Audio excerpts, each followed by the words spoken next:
Walcott, who can run away from them. Blind trying to buy him a bit of time. Ozil, two! This is Barkley, away from Otamendi. He's got two runners to his left and one to his right. Barkley wants to go alone, and why not? Manchester City are still alive here. Balotelli, Aguero!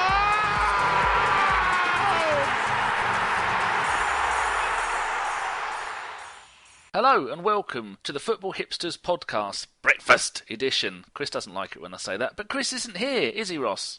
No, graciously, he's not. It's just me and Ross, the Southampton fan, and I'm Danny, the Arsenal fan. We don't know where Chris is. No idea. So we're just going to carry on without him, Ross. Yeah, it's just the way it goes, isn't it? Sound like a good idea to you? Yeah. If you're Right. not here, then you're not part of the fun, are you? Let's go. First game we're going to look at... I'm not very good at hosting, which is why I'm a button monkey. But the first game we're going to look at is the FA Cup semi-final between Everton and Man United. Did you see this game? I saw the end of this game. Sounds like the first half was not a classic from what I was reading. The second half, what I saw of it was absolutely phenomenal, but it sounded like it was mainly phenomenal because Everton decided to turn up, which they haven't done entirely this week by the sounds of it against Liverpool in midweek, and then the first half against Man United. So, it was apparently just a very good show from Everton from the minute the second half kicked off. But I caught the last 15 minutes, and I have to admit, if the last 15 minutes was indicative of the whole half, then I missed a really, really good half of football, because it was end to end. It was you have a shot, we have a shot. Very entertaining. A little bit harsh, I thought, on Everton to concede so late, but I suppose that's the magic of the FA Cup. Yeah, quite true. I listened to it on the radio, just looking at Soccerway here. Everton have now lost 4 of their last 7, and the other 3 they drew. They are abysmal, and if it wasn't for the fact that they were in the FA Cup semi-final, I reckon that Martinez would have been shown the red card and he would be out of the door at Goodison sooner rather than later. The whole game, from what I heard on the radio, was abysmal. Everton, like you said, the first half didn't turn up. Second half was a little bit more interesting. Smalling scored an own goal. Lukaku missed a penalty. I think actually De Gea saved the penalty. And like you were saying, the second half was quite interesting. Fellaini kind of ran the show from midfield. Rooney dropped back into a deeper position in midfield, and Martial playing out wide. So could you call him Martial? Martial? Well, it's a combination of both. It's Martial. Yeah, that's what we call him. That depends if you want to go full French on it, but He ended up man of the match with an Opta rating of 9.3, got an assist, got the winning goal, and I think Everton switched off right before the end, because that game had extra time written all over it. And I remember laying in bed, listening to it on the radio, thinking, if this is going to go to extra time, that means Football 606 on Radio 5 isn't going to happen, because that's an extra half an hour of shenanigans and maybe even penalties. So I was quite relieved, but I wasn't too happy with that Man United are through to the FA Cup final, because they've now equalled Arsenal's record of FA Cup finals, not wins, just making it to finals. So I didn't even know the result of this game. I was thought, after the Leicester game, I'm going to watch Crystal Palace. I had a little look at Soccerway, and then I realised Crystal Palace had won. Yeah. What do you know? Yeah, it's a strange game. The Crystal Palace game. It wasn't a classic in terms of FA Cup games, let alone FA Cup semi-finals. But it was entertaining enough. I suppose it was more entertaining than the game I watched earlier on that afternoon. It was, entertaining enough. I don't think either team will be particularly impressed with the way they played, especially Watford, because obviously they've come away with the loss. But for Crystal Palace, I think it's, well, I don't know if you'd call it a positive compared to the negative of their Premier League season. I don't think it's big enough to compensate for the negative of their Premier League season, but it's certainly a big achievement. And with Man United, you never know if you're going to be able to beat them or not. So I think it's an interesting final that we've set up now, because I don't think either manager can really afford to lose the FA Cup after the season they've had. Yeah, I agree with that. I remember the last time these two met in the FA Cup final. For me, it was the Ian Wright FA Cup final, and then the replay. I remember the first one, Jim Leighton was in goal for Man United, and he had such an abysmal game. I think it finished 3-3. Ian Wright come off the bench and scored 2. Nod at home if you remember that. There's a few people nodding, that's always good. And then they replaced Jim Leighton with Les Seeley, who they had on loan from the now departed Les Seeley, had on loan from, I think it was Luton or someone like that. And he came in and they won the final 1-0. Didn't a left back score? Someone like somebody Martin score the goal. You're asking the wrong person when it comes to football history.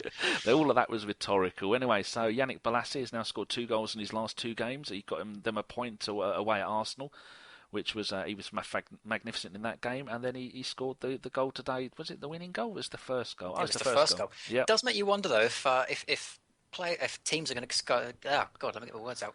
If teams are going to start coming in for Crystal Palace players in the summer, considering the position they're in the league, you could probably poach Balassi, and Zaha will probably have his admirers. I think Jason Puncheon could still do a job, although I think he's probably found his club at long last with Crystal Palace. But it'd be interesting to see with Palace this summer, because I do get the feeling that it's not exactly going to be a summer of turnover for them. But if Pardew fails in the FA Cup final, then there could be questions about him, and if he goes, then there's definitely some players in there that could be up for sale. Certainly is. If I'm not sure if Kabaye is going to stick around, because that's the first player that Pardew wanted at Crystal Palace. And he had a very quiet game. Looking at the ratings, who got Jedinak in midfield got a rating of 8.2 on Opta, man of the match, and the next best was Balassi with a 7.6, and then. Delaney with a 7.7, so they were the other best ones. It looks like Watford, none of the players turned up apart from maybe Delaney, not bloody Delaney, it's Deeney. I'm too far away from the monitor. So yeah, he scored a consolation goal for them. Was it a consolation goal? Just to make sure. No, he actually equaled the equaliser. Yeah, It was at the weekend, didn't he? He scored a penalty. Did he come off in midweek off the bench and score a penalty? Maybe that's what I'm thinking.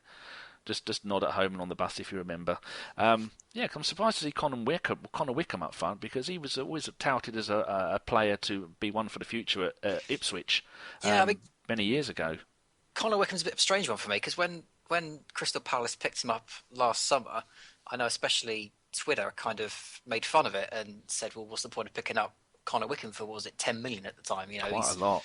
He's not done much for Sunderland. I think he was out beforehand, and it's a lot of money to spend on essentially just to spend it because he's English. But I've always liked Connor Wickham. I've always thought that with the right setup and a consistent run, that Connor Wickham could be a very good striker. He's a bit of a unit. I think it was the end of last season when he was at Sunderland, he started to come into form. And who's the Irish Sunderland supporter on the Guardian pod? I always forget his name. Barry Glendenning.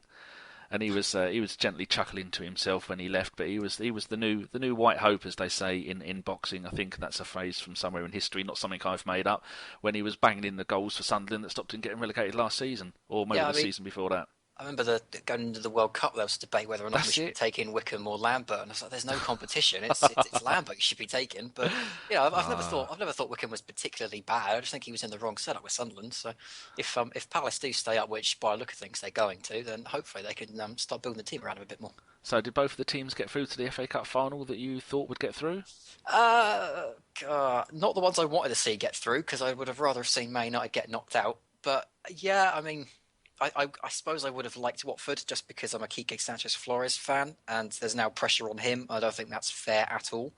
But I think considering the nature of this season of all seasons, then it was up for anyone, this cup. So it's just nice to see a different team in the final, and it's nice to see 4 different teams in the semi-final.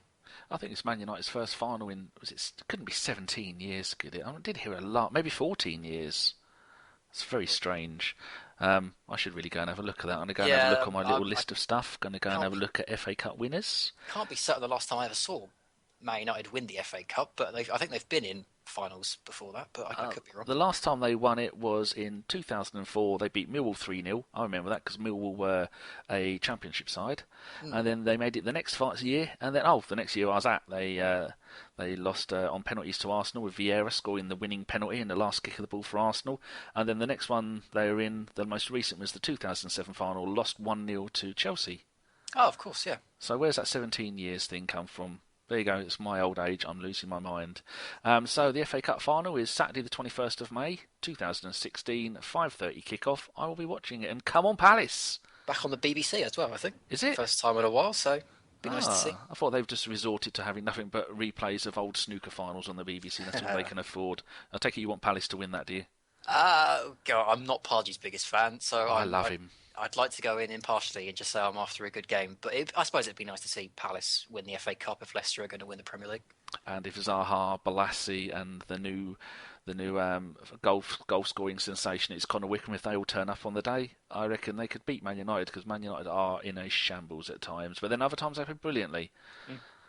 Anyway, Yeah, right. I believe Pardew said earlier that the FA Cup final for Van Gaal means as much as the Champions League, I think he said, for Sir Alex Ferguson in 1990.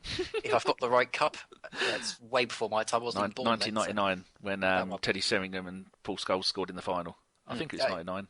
incredible little deflection there from Pardew to try and turn it off on Van Gaal, but there you go. Yeah, the biggest game of his life is an FA Cup final against a team fighting relegation up until recently. Right, anyway, we'll move on to the Premier League. First game on WhoScored.com, so we're doing it in that order. I'm not as organised as Chris. It's Manchester City 4, Stoke City 0. Now, Stoke City's last 4 games, they've lost 4-0, they lost 4-0, they lost 4-1. Would you say that's all down to Mr. Butland being missing? I think that's definitely not helped anything because Howgard has not played nearly enough games to be considered a starter in the Premier League, I don't think. And certainly from what I've seen of him in these games, he's not even, ready to leave the other 21s and move up to the bench for Stoke by the look of it. And then Shay Given, I don't think he's played a game until they brought him in midweek. And his last game was the FA Cup final against Arsenal for Villa, and they lost 4-0.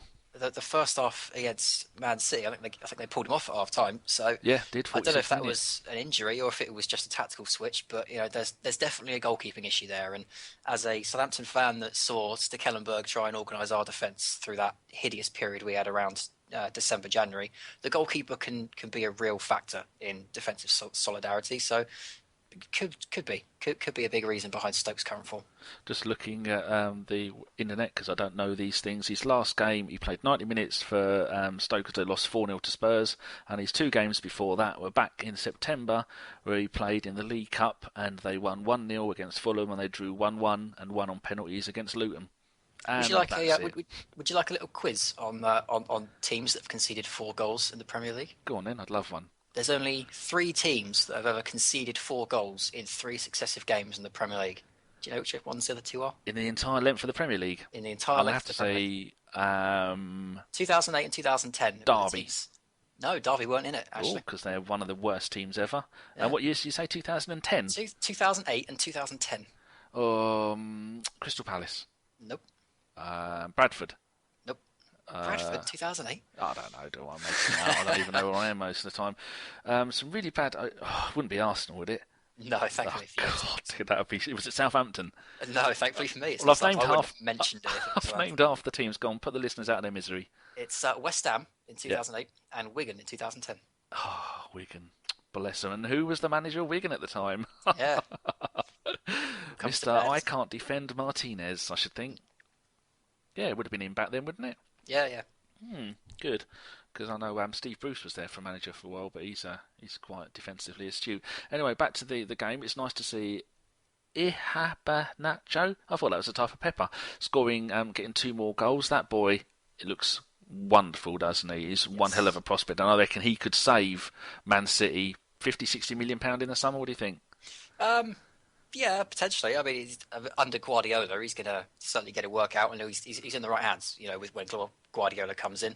But I think, realistically speaking, he's going to face a lot of competition because when Guardiola comes in, he's going to want Aguero up front, and he may even go out and look for some more attacking midfielders and try and change things around. But I think he's definitely one for the future. If Guardiola sticks with him, then yeah, he's going to be a big player. Because that's now 5 goals in 23 games, according to Soccerway, which are quite often wrong. So I don't know if they're wrong this time. And he scored a couple of League Cup goals. He scored 4. Oh, that was a hat-trick, wasn't it? I think he got a hat-trick in the FA Cup. So he's now got 6 there, 5, that's 11. Has he scored any in Europe? What's this one here? Champions Cup, no. So he's got 11 goals all season. So he's only 19 years. He's not 20 until October. Anyway, if they don't want him, I'm sure Southampton will have him on loan, won't they? Oh yeah, we'll have every youngster by the sound of it. But... So what do you think to Man City's final run in for the rest of the season? Do you think they're going to finish top 3? I think that's more about how Arsenal do than how Man City do, because I mean next weekend they've got Southampton on the Sunday, but that's between 2 legs against Real Madrid. So they'll be playing nobody. Yep, depending on how it goes midweek, they could be playing a list of reserves. Well, the first leg is at home. That's where they've got to play all their best team against Real Madrid. I'm absolutely sure this De Bruyne, Tuesday.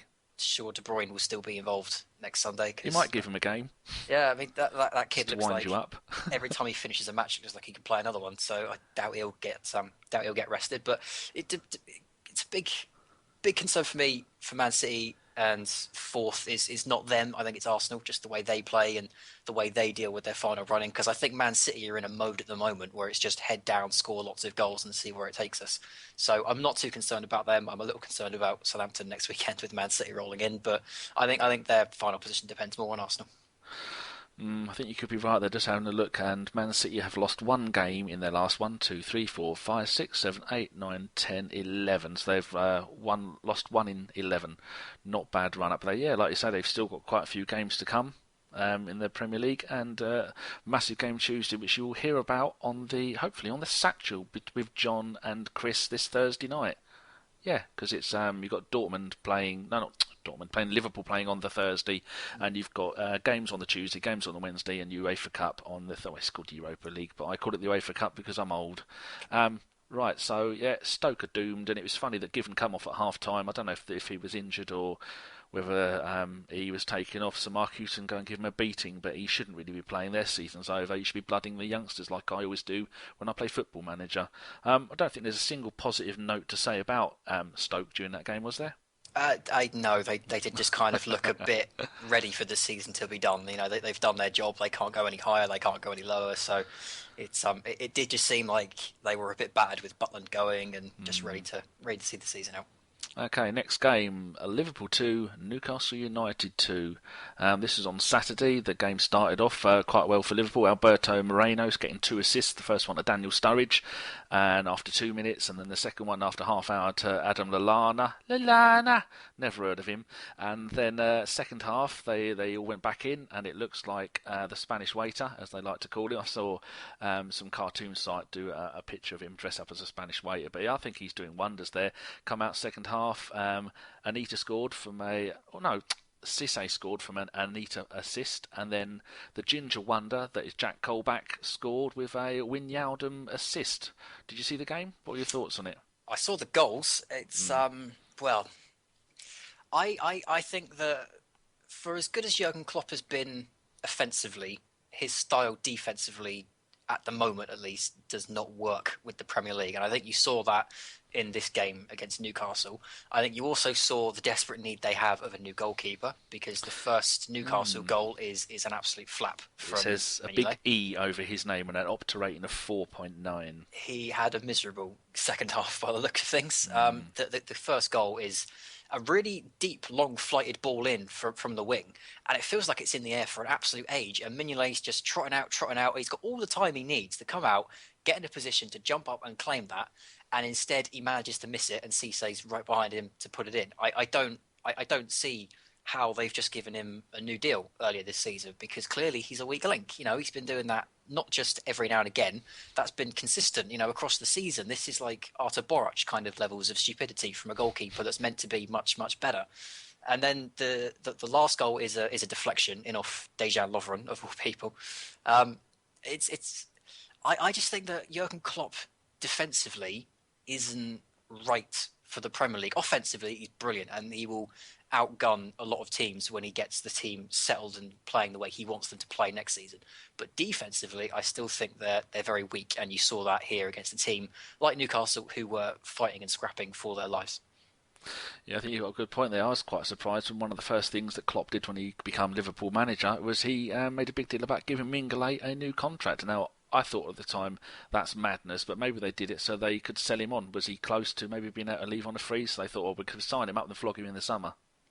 Well, there's a lot of rumours potentially of Liverpool moving for ter Stegen from Barcelona. I have no idea why ter Stegen would want to leave Barcelona, but then again, I don't follow Spanish football that closely, so there could be a reason out there why he would. But I mean, there's always rumours about new players going to Liverpool because it's Jurgen Klopp's first summer there. But if I were in Jurgen's shoes, goalkeeper would be first position on my list to address, because it's such an important position, as Stoke approving, as Southampton proved over Christmas. And it's just you can't have a goalkeeper that inspires so little confidence in a back line, especially in a team that wants to challenge for the league.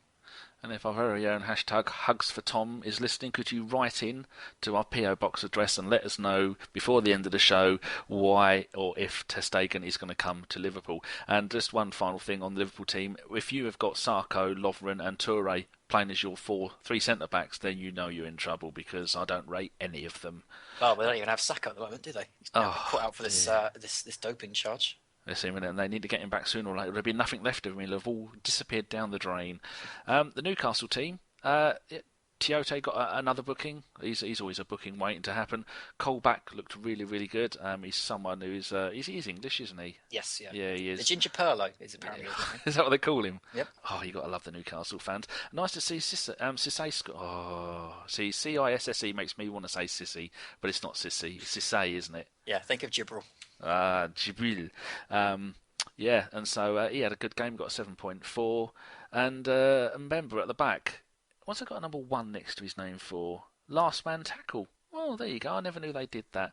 And young Darlow making a name for himself in defence, in goal, because their number 1 goalkeeper, Tim Krul, is it? I don't know if they got their second choice out as well. I think they might have. Yeah, Rob Elliott. He's out as well. Well, so a young man getting his chance. And I reckon that the what's their manager called? I keep thinking him as a Spanish waiter. Rafa Benitez, because it's a known fact that if they go down, he's going. And I reckon he has organised them at the back. They're playing more defensively.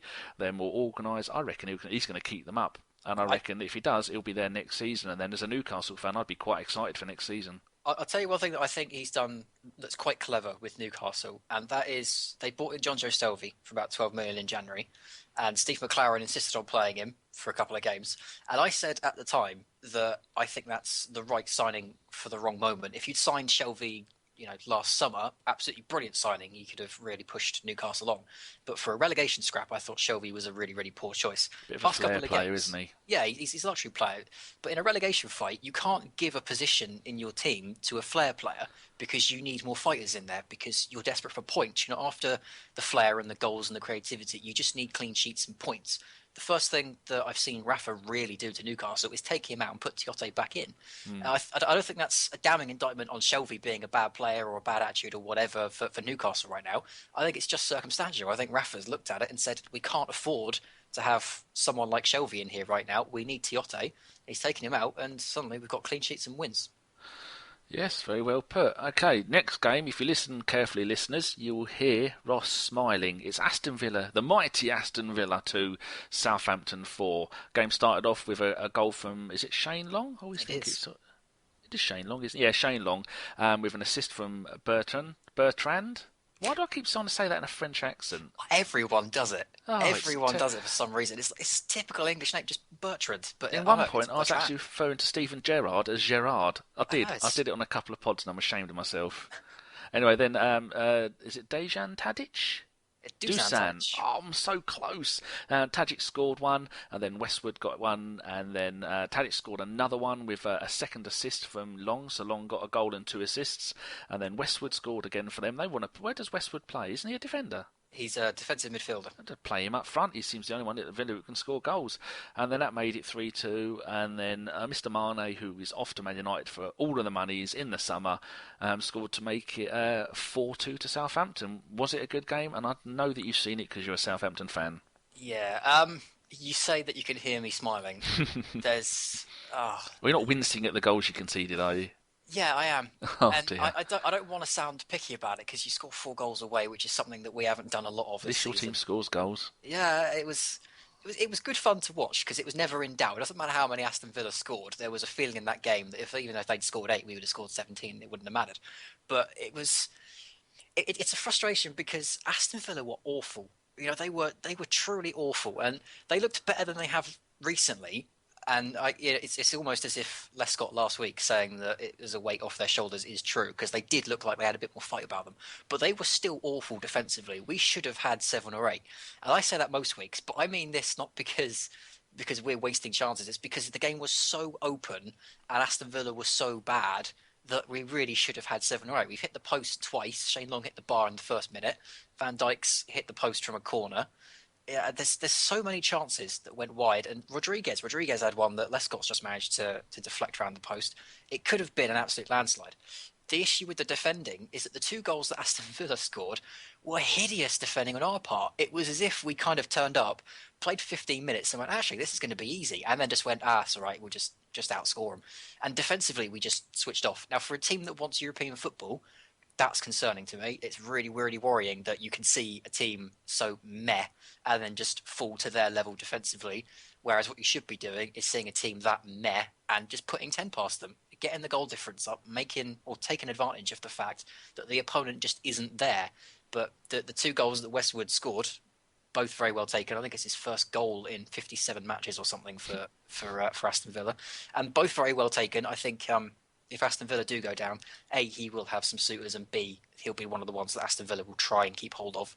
I say if Aston Villa go down, they're already down. What we're talking about? I believe that's the kind of thing I'd say. So you're allowed to get away with at least one. It's because Chris isn't here. He's not here to check me on this kind of stuff, is he? He's here to keep an eye on us. Defensively, I was not impressed with us, and offensively, we should have been sailing through that game. But at the same time, it's 3 points because Liverpool have slipped up. The European position isn't out of sight yet, so I suppose I shouldn't complain that much. But for me, the 2 we conceded was a bit unfortunate. Just looking at the Opta stats, total shots, they had 16, you had 17. You both had 7 on target, and they had 7 off target. You had 6 off target. You had 4 blocked, and they had 2 blocked. So it seems like a ding-dong of a game. A typical English end-of-season game where it's just go for it. But it's nice for me as a fan of Tadic to see, because he had a great season. Was it last season or the season before that when you first bought him? He was brilliant. Everyone was talking about him, that is he a kind of defensive holding midfielder? No, he's attacking winger. He's a winger? Bloody hell. It proves how long ago it is, and I've forgotten already. I'm surprised I remember anything. Mixing him up with Wanyama, are you? No, Chris gives me no end of grief over my picking of Wanyama in my team of the season. Do you think Wanyama's going to stay, or do you think he'll be off?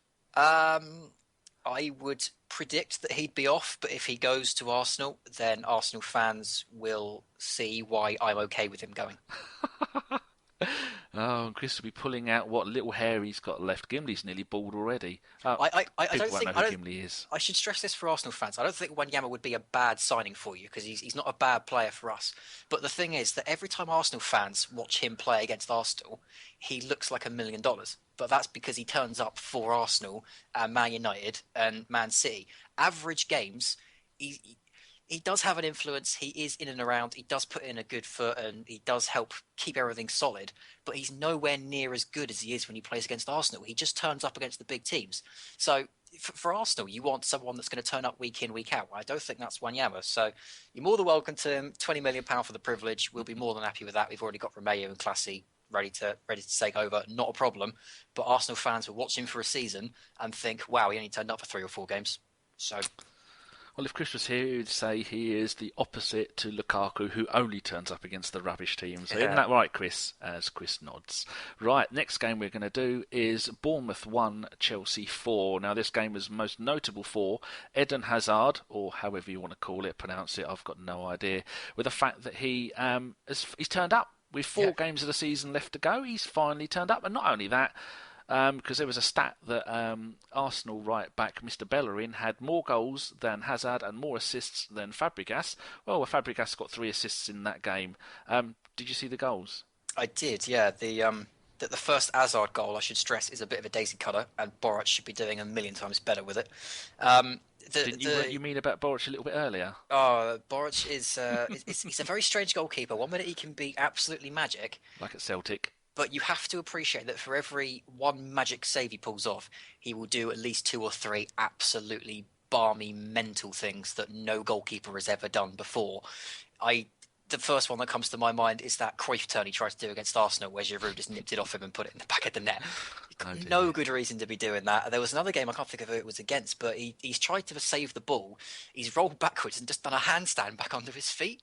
He's just such a quirky goalkeeper. You just can't trust him. Maybe it's been mad and Polish because Wojciech Szczesny is exactly the same, and Fabianski had his moments as well. Yeah.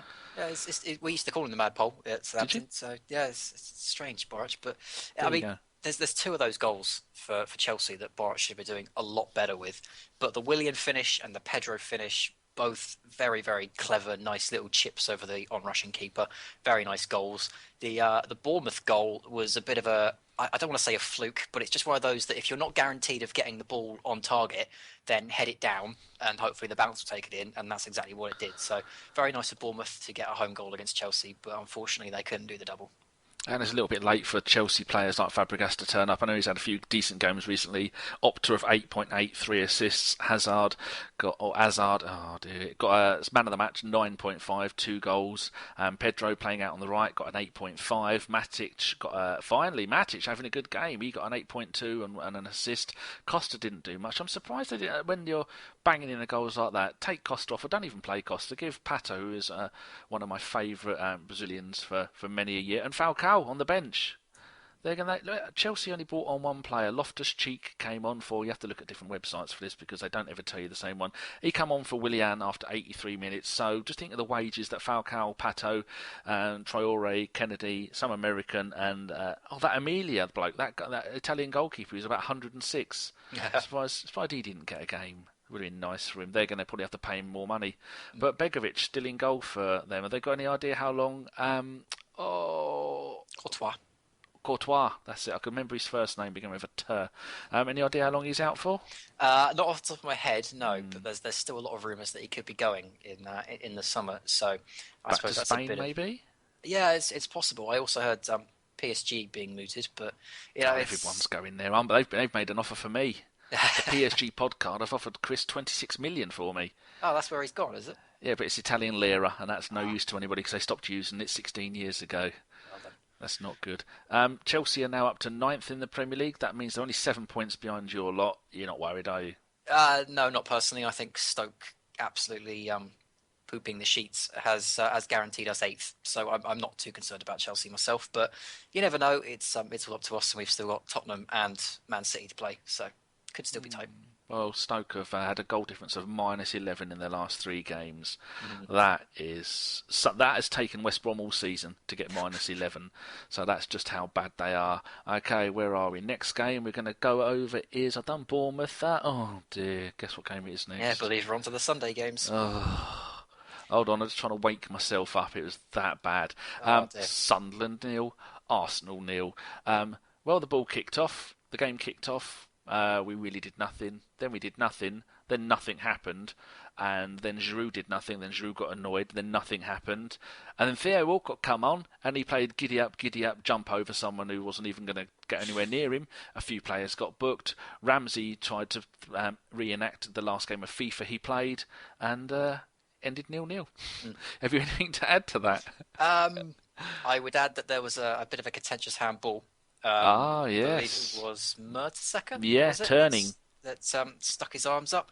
It's a debatable one. That one, I think it's a penalty personally because I believe if the ball hits your hands, there should be no grey area. If it hits your hands, it shouldn't hit your hands. It should be. It's hand to ball, whether your arms, because his excuse would be centrifugal force. The quicker he spins, the more his arms go out, and he hasn't got the strength to keep them in because his arms are 8 foot long. So I think that is my excuse why they shouldn't have got a penalty. Yeah, I mean, I also the channel I was watching on, the guy at half time said there's only one unnatural position for your arms in football, and that's to be completely static by your side, like you're some kind of penguin. And I do agree with that because naturally, as you turn, as a human being, you don't want the ball to crack you in the face, so you put your hands up. You do move your hands. I completely agree with that. But I think you have to. This grey area is what's making these handball situations so contentious. So just take the grey area away and just say if it hits your hands, it's a handball.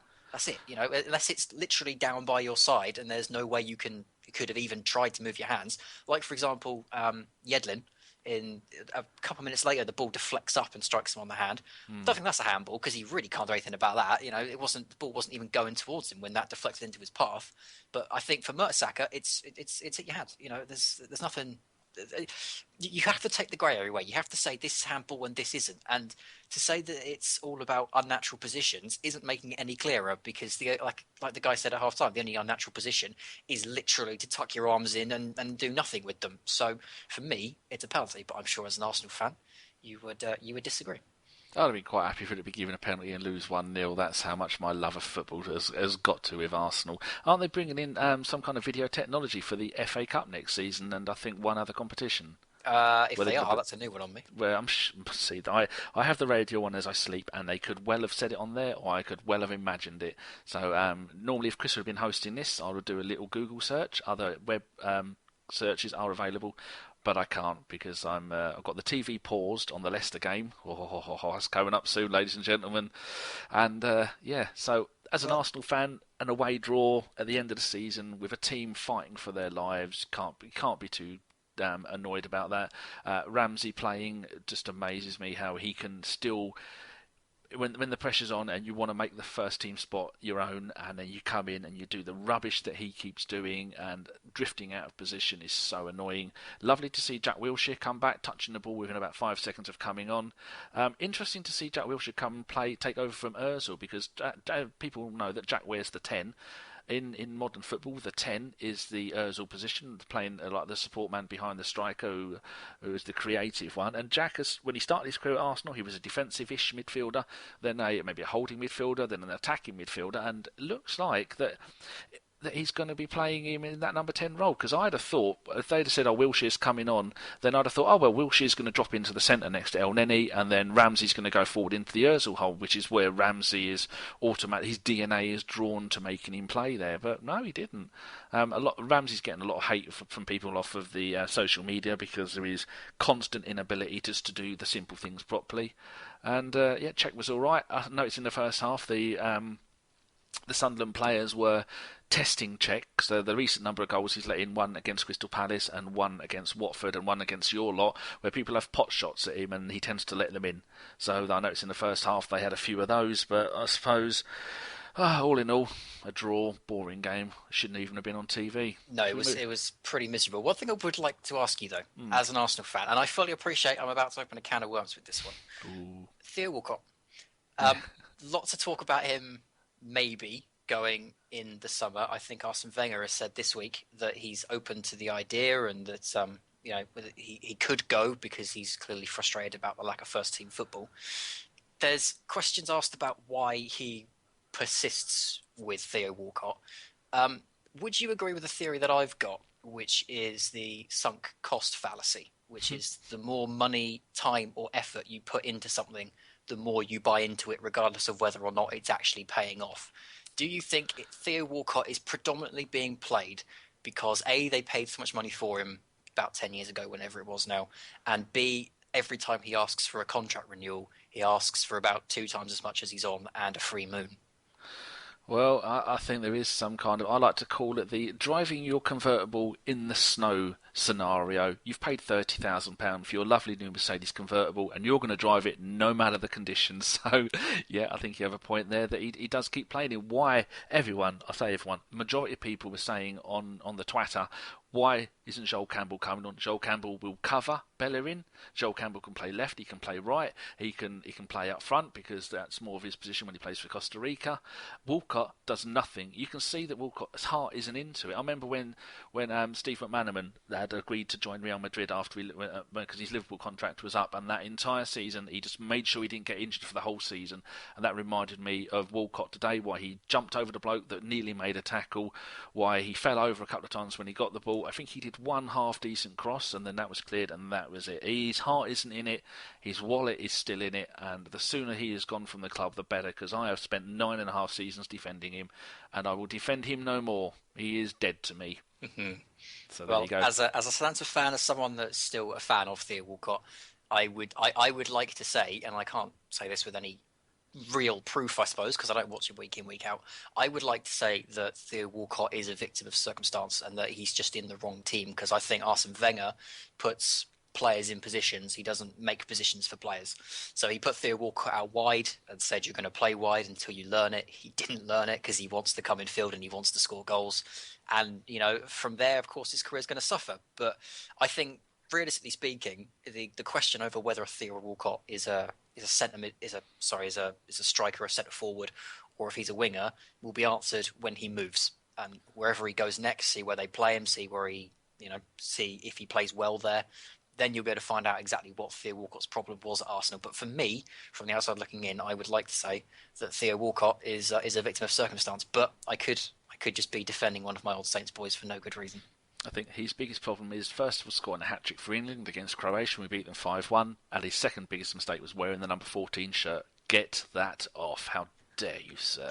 Right, I'm wiping away the tears and I'm moving on. The next game for me was the game of the weekend, although the Southampton game against Villa was probably a bit of a ding-dong. This game for me was perfection, and I did a cheeky tweet. I didn't do a tweet out because people say, I tweeted out. Well, where else are you going to send a tweet? Obviously, you're going to send it out. So I just said, I'd do a tweet. Leicester 4, Swansea 0. Now, this tweet that I did, I said the whole of the Arsenal game, I didn't even crack a smile, and I cheered every single goal that Leicester scored because I'm a football fan, not just an Arsenal fan. I summarised that rather than going on about it for 5 minutes like I just did. Anyway, Mahrez, who has just been awarded the Player of the Season, which I'm sure I saw that on Twitter. I hope someone wasn't trolling me.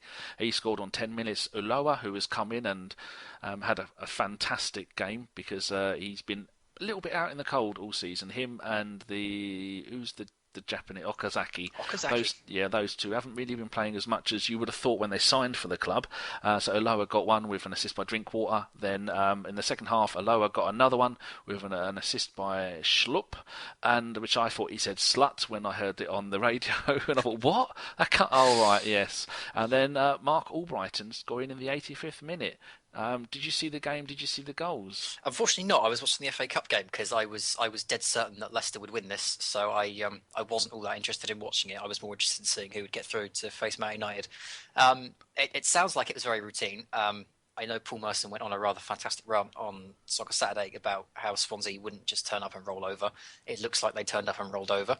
I could be wrong. It could just be that Leicester just blew them away and just outperformed them and wanted it more. But it certainly looks to me that Swansea had the flip-flops on, and maybe Guidolin is maybe not cut out for the Premier League at the moment. Maybe he needs the summer to change that. I don't know, but I think this result will concern the guys at the top of the Swansea pile. On Okazaki, though, another little quiz question for you, if you're up for it. Go on. There's only one player that's been substituted more than Okazaki in the history of the Premier League. 2009-2010 season. As in on and off, or just off? I believe it's just off. Wow, that would be someone. I'd probably say it's a striker. No, actually, it's an attacking midfielder / winger. So it's not going to be a goalkeeper. That's one it definitely won't be. Would it help if I told you the team as well? Tell me the team. Fulham. Louis Boamorte. No. Only because I've just done a bio of him for one of my websites. Another icon for Fulham. But another Fulham icon. Davies? Nope. No, it's gone. Steve Malbronk. I wouldn't have got that. Interesting story with him. He retired from football because his daughter was, I think his daughter or one of his family members was really ill, and then he retired from football for, I think, 2 years, and then he signed back up for a French team, and then he was brilliant for them. Yeah, and I think I was quite like Steve Malbronk, but yeah, it's cost them a bloody fortune back in the day when what's his name? The bloke who used to own Harrods. Al Fayed, when he used to have, when he had an absolute fortune on that. I think he cost them best part of 15 million maybe, long time ago. The Michael Jackson statue.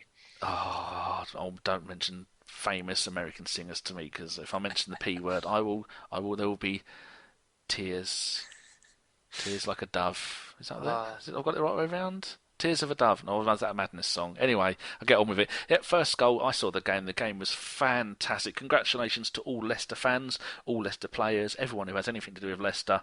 I love you and I love your club. And I was once there in the old stadium and it was horrible. The first goal was an interesting goal because one of the Swansea players kicked it out. I think it was Williams, and he kicked it straight to Mahrez, who went, "Oh, thank you very much." Banged it in the back of the onion bag. And the second goal was the ball come flying over, and Ulloa just went, "I'll have a slice of that," jumped up in the air, nodded it in, and then the third goal, I've just seen the third goal and I've completely forgotten what happened. Oh, there you go, got the ball on the left-hand side of the pitch, did a nice old sprint. All the Swansea players are going, who's where? Well, all nothing. And then one of the Swansea players made a sliding tackle and it went to the far post and he toe poked it in from about an inch out for his second goal of the game, which was really nice to see. And as usual, Claudio Ranieri is running up and down the touchline like a lunatic. And then the fourth goal was another simple tap in, header down in the box, back into the box, goalkeeper palms it out. And what's the name of the player? I've just forgotten his name. Albrighton puts it in from about the penalty spot, and fantastic. Love to see them doing well, and I was so worried as an Arsenal fan, not having much love for the rest of the people up in N17. I was a little bit worried that now they've got no Vardy, that they might crumble, but they haven't. As an emphatic win. It wasn't that long ago that Swansea came to Arsenal and beat us 2-1. Swansea's season is over. Like you were saying, Goodallin, not sure he's the right fit for they're already on about maybe getting rid of him, like Watford are maybe talking about getting rid of their manager. I think that's mental, personally. Quique Sanchez-Flores leaving Watford, I think that's a balmy decision if that happens, but, not my club, so... It's cray-cray, as the kids are saying nowadays. So, I think that's that. Have we done all the teams? That is it. There's a lot of teams missing this weekend because of the FA Cup fixtures. So, although we should say that, of course, your friends from down the road, Tottenham, have a game tomorrow evening, Monday night. Who are they playing? They are at home to West Brom. Oh, God. That's going to be a slobber knocker. 15-0 to West Brom. Oh, Giggs has won a PFA Merit Award. Oh, there you go. For just being there on the touchline for so long. That's nice to know. Yeah, he did play for almost every single Premier League season from the first one until last season, I think was his last game. Or was it the season before that? I believe it was the season before, because I remember him managing in the... his last game as manager was against us, one of the final days of the season, against Southampton. It's one we drew 1-1, I believe. Ricky Lambert got a goal that day. Anyway, that's a sidetrack. Yeah, I believe it was 2 seasons ago that he retired, 2 or 3. Okay, current Premier League table. Leicester on 35, played 35 games, 76 points there. 8 points behind them is Spurs with a game in hand. But I worked out that all Leicester need to do, even if Spurs win every single one of the 4 games they've got left, then Leicester just need 2 wins or a win and 2 draws, and then they will win the title. But I can't see Spurs winning every single one of the last 4 games, so I reckon one more win and Leicester have got the title. Oh, please, Leicester, don't let me down. In third place, Manchester City on 64. Fourth place, Arsenal on 64, but their goal difference is 8 worse than Man City, so that's why they're there. Man United game in hand, 5 points behind Arsenal on 59. Then West Ham, 3 points behind them on 56, and they also have a game. In fact, most teams have got a game in hand. Liverpool and Southampton in 7th and 8th with 55 and 54 points. And we've already talked about Chelsea in the middle of the table. As we know, Villa, as Ross has confirmed, are now down. Even though you thought for a second they wouldn't be, they are, sadly, I know. I thoroughly look forward to seeing them in the Championship next season, personally. I think they're going to be a fantastic story for me next year. And they will drop again if they don't sort their lives out and just build from within. Stan Collymore, get him there, and Stan will sort it out. Not as manager, but just as telling the people what to do, because I love Stan Collymore, and I get lots of grief for it. Newcastle United are in 19th position on 30 points. Norwich are ahead of them by 1 point, but have a game in hand. They're on 31 points, as are Sunderland, but they have both only played 34 games. And then 8 points above them is Crystal Palace, who are now home free on 39 points with 35 games. Swansea, alarmingly, they've lost their last couple of games, and luckily they had a decent mid-season and early season run, so they look like this. Oh, the rest of them are all safe, aren't they? So it's going to be any one of Sunderland, Norwich, or Newcastle. Who's your money on the 2 to go down? Sure. I said to Chris last week that I thought the relegation fight would kind of just peter out and just kind of fall into a fist fight where it'd all be draws and defeats. I thought the table would kind of stay as was. But because Newcastle got that point, and considering their run-in is actually quite favourable for them, at this point, I'm going to say Norwich and Sunderland to go down. But it's very, very tight. Oh, yeah, Norwich and Sunderland. I think I'm going to agree with you there. Norwich they've lost their last 2, whereas Sunderland have had a win and a draw. Newcastle have had 2 draws, but I think Newcastle have got the better manager. I think they've got by far the better players, although Sunderland are probably a better defensive team, because they've conceded 7 less goals, but I think it's going to be Sunderland and Norwich going down. Well, the thing that convinces me on Newcastle is I believe their next 2 games are Crystal Palace and Aston Villa. So I think there's 6 points in that, considering that point we just got at Liverpool. I could be wrong, but I think that point against Liverpool is a big plus, which they probably wouldn't have expected to get. So I think that really changes the complexion of the relegation fight now. Jolly good. As in the goal-scoring league, Harry Kane is first with 25, Aguero with 23. He's only played about 2 games all season, so that's not bad. Jamie Vardy, the appeal for his extra 1-game ban for arguing with the referee is to be held tomorrow, so hopefully they will go, oh, go on, get away with it. You shouldn't have been sent off in the first place. Well, you shouldn't have been booked for the first booking, but the second one you did kind of. Do you think he dived? Do you agree with that? I said to Chris last week that it's not a dive, but it is simulation. So yes, it's a yellow card. He was looking for it. Then Romelu Lukaku on 18, Mahrez, who scored one today, on 17, Igalo, who did nothing today, on 14, Defoe, still top goal scorer in 2016 in the Premier League. Actually, Aguero might be top now. Anyway, he's on 13, and then Giroud, who was with 12. So he must have done that last year because it's so long ago. Sanchez on 12, Costa on 11, and the very underrated Sigurdsson used to play for Arsenal. That was his first name. Sigurdsson. No, it isn't. I've got no idea what I'm gibbering on about. He's on 11, and Dele Alli on Gylfi 10. is much easier. What did you say, Gylfi? Yeah, Gylfi. Yes. And then assist-wise, Chris always does this. Mesut Ozil is on 18. Today he broke the Premier League record for the most number of chances created in a season. And then after that I had a little cry because we've scored 60, was it about 60 goals Arsenal scored? 58 goals. Bloody hell, it's disgusting. Christian Eriksen on 12 assists. David Silva on 11.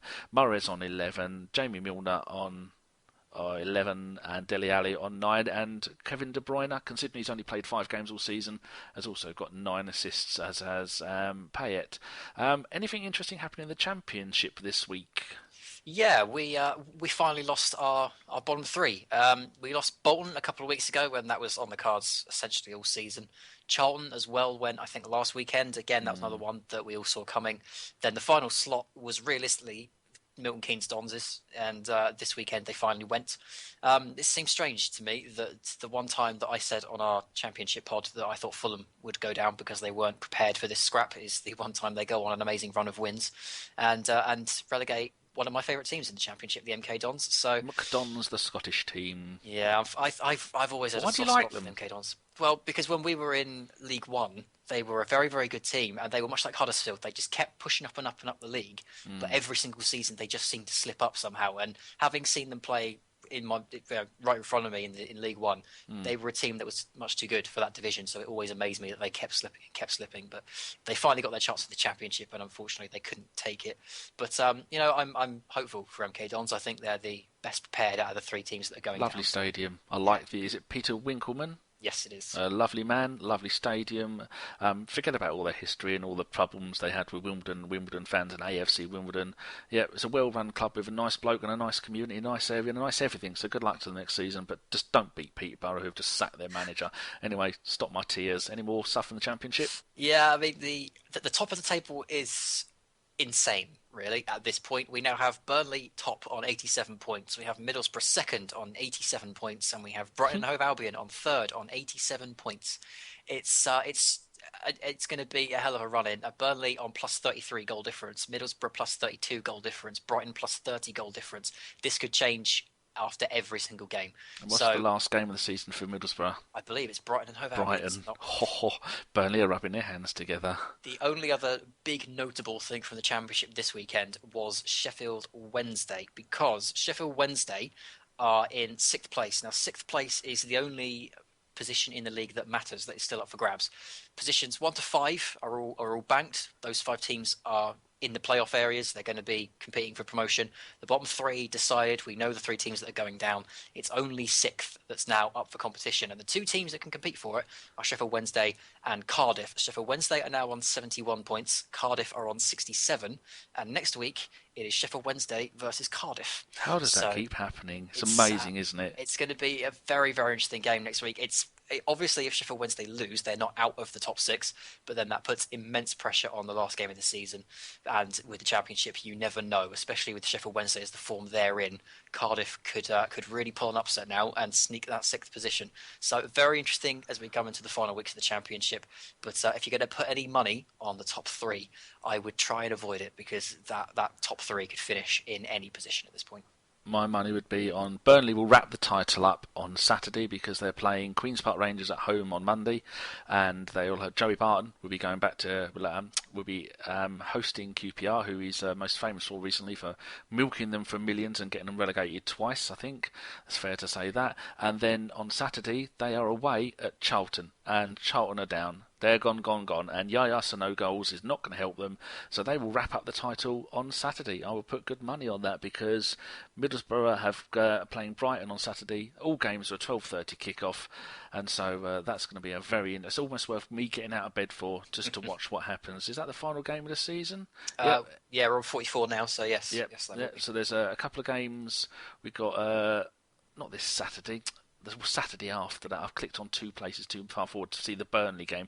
Everybody plays next Saturday, and then Burnley play on Monday. I don't know why they're not playing next Saturday. Maybe they're just moving it around to annoy them. Why are they doing that? That is weird, because Brighton are playing Derby, Burnley are playing QPR next Monday, but everybody else is playing next Saturday. Well, it's no idea. It's just Sky and their that'd be a brand of movement, isn't it? Be one of their 10 games in 10 days thing. Yes. And then the last Saturday of the season, much like the Premier League, is going to be a ding dong of a doozy. And so my predictions are going to be Burnley and Brighton straight up. Middlesbrough have got enough money to romp through the playoffs and probably play Hull in. Actually, if I was I'm just thinking who would be the best, because Wednesday are going to definitely finish 6th. It'd be Wednesday or Cardiff, but I think Wednesday will make the final playoff place. So whoever finishes 3rd will be playing against the team that finishes 6th. So anybody can finish of Middlesbrough. So it's going to be Middlesbrough or Brighton. So Middlesbrough are then going to be playing Sheffield Wednesday in the playoffs, and then it would be a Middlesbrough-Hull playoff final. There you go. Write that down. Think I'm right? I don't know is your answer, because that playoff situation. I just did. Well, I know, but this is my league, isn't it? The playoffs, I think, are going to be a bit of a brawl, because all 4 of the teams that end up in that playoff position are going to really enjoy opening up games. There's going to be a lot of goals in it. There's going to be a lot of full-blooded tackles, because all the teams in that top 4 have a particular reason to absolutely kill each other for promotion, because whoever finishes 3rd is going to feel hard done by for not finishing 1st or 2nd. They're going to want that like anything. There's only 2 teams that could finish 1st, 2nd or 3rd, because they're all on 87 and everyone else is on 77. The Hull and Derby on 77. So only one of Burnley, Middlesbrough or Brighton could finish 1st, 2nd or 3rd. Whoever finishes 3rd is going to feel so hard done by to have not gone up automatically. So they're going to want it like anything. Again, for Brighton, I mean, Burnley and Middlesbrough have got plenty of money. They don't need to worry about it. But it's often been said that don't win your title, go up via the playoffs, because you're going to make extra millions. But that probably doesn't apply to the Championship, because once you get there, it's 80 million quid's worth of nonsense, isn't it? So they probably won't want it. Is it 80 million they're going to get? What, for the playoff final? No, for being in the Premier League next season. Oh, is it 50 or 80? I think it's higher than that, isn't it? Trillions. They get everything. I think the TV revenue's coming in billions next season. As much gold as you can eat. There's going to be a lot of money sloshing around. I think it would be huge for Brighton, absolutely massive for Brighton to pick up that kind of packet on the money. But it's going to be such a competitive final promotion push that I'm not confident in putting my money on anyone except for Burnley, because I think Burnley are the best defensively as well as offensively. And as we have 3 minutes left, does Chris allow us to talk about that League One? He can do, yeah. If you've got anything of note to We've got 3 minutes before the hour. Is that Wigan? Congratulations on being promoted, because there's only 2 games left to go, and they are 9 points ahead of Millwall in 3rd, and so they are going to even finish 1st or 2nd. They're 3 points ahead of Burton Albion, which is Nigel Clough back at Burton Albion? Yes. Well, they're jolly good. It's going to be about the 3rd, 4th time he's got them promoted. So Wigan are top with 2 games left to go on 84. Burton are in 2nd with 2 games left to go on 81. So I can see it'd be nice to see. It'd be nice to see Burton go up. Millwall, I think Millwall, if they win both their games, they can get 81 points and catch Burton, but that's not going to happen. No, I don't think Burton are going to lose 2 games at the end of the season. They've not been in amazing form recently, but I think there's enough about them. Playing each other. Now, Burton have got Gillingham, and the week after that, who are Burton playing? They're playing Doncaster. Well, Doncaster have just pulled off a very big win themselves this weekend, didn't they? They managed to save themselves from relegation against Coventry. So beat them 2-0. That's not going to be an easy game. This site doesn't show a little mark saying who's already down. I can tell you who's already down. Crewe are down, and Colchester went down this weekend as well. And for those who are interested, Colchester are 5 goals away from conceding 100 goals this season. Certainly are. They scored 54. 2 games to go. So. Goal difference of -41, and they suspended their manager, didn't they, Kevin Keane? Or did they sack him? They might have done. That's one that's eluded me if it's true. And the mighty Peterborough United, they can't get relegated, which is a bloody miracle because the form they're in. They are the league's second top goal scorers with 73, and I think they've also conceded the third most, actually fourth most number of goals on 69. Yeah, so the teams that have conceded more down the bottom. But there again, when you go and sell Connor Washington to QPR, who I don't think has still scored a goal in about 15 games, you go and take out your best player and you flog him, and then you wonder why you don't score goals and you're heading towards relegation. So as a Peterborough follower, I always say next season will be the one. And I suppose while we're here, we should have a quick look at League 2. Yes, I was about to say, being professional, we should also mention that York City are now down as well. So York City and Dagenham and Redbridge have left League 2. Richard Herring will not be happy about York going down. Rehearstalapa, as the cool kids are saying. That will mean nothing to nearly everybody listening, but if you do know what that means, you've just given me a little cheeky smile. Northampton are promoted like they were many, many years ago under Alan Carr's dad. And then Accrington Stanley, I don't know who they are. Oh, that was very poor. They're in second place with 2 games left to go on 81. Oxford are then behind them with everyone's got 2 left to go at the top. Oxford on 80. Bristol Rovers on 79. Plymouth Argyle, says Chris, are on 77.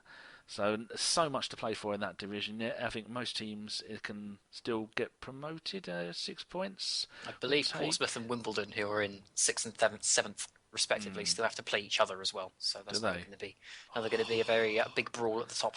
And you're in the middle of it down in sunny Southampton. I'm in Pompey for university at the moment, so. Oh, you'll be able to hear the screams from where you are. And my local team, the closest team to me, Cambridge United, are working their way. I think they beat someone 8-0 the other day. Beat Morecambe 7-0. Yes, and then they beat Notts County 2-1. Yeah, unfortunately for old Notts County, they are in absolute freefall. I mean, graciously for them, it's the end of the season and the bottom 2 are already sorted, but Notts County have been in a very, very bad shape. They need to sort themselves out before next season starts. They certainly have. They lost 2-1 to Cambridge, and then they lost 3-1 to the mighty Barnet, and then they lost 5-0 to Newport County. So it wasn't that long ago that I remember them signing Sol Campbell and thinking, that's it, Premier League, here we come. Wasn't Sven-Göran Eriksson their manager? I'm not sure if he was manager. I think he was involved in some shenanigans. Yeah, was it director of football or manager secretary or whatever? But, yeah, even I remember that one when Sol Campbell moved to Notts County. That feels like a decade ago, doesn't it? Crazy days. Right, I have completely forgotten how Chris wraps this show up. So, Ross, I'll let you wrap the show up. Oh, I don't know the slogan. It's something to do with glasses and hair, isn't it?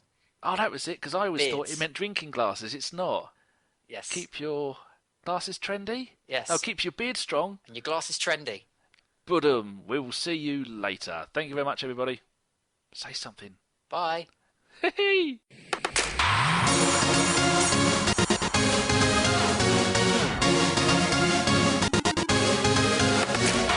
It's Bergkamp. That's magnificent. Mark Vivian Foet, Sinclair's cross over Cunningham. Di Canio. I do not believe that. That is sensational. Tissier. He's going for goal again. Oh! Only Matthew Le Tissier can score goals like that.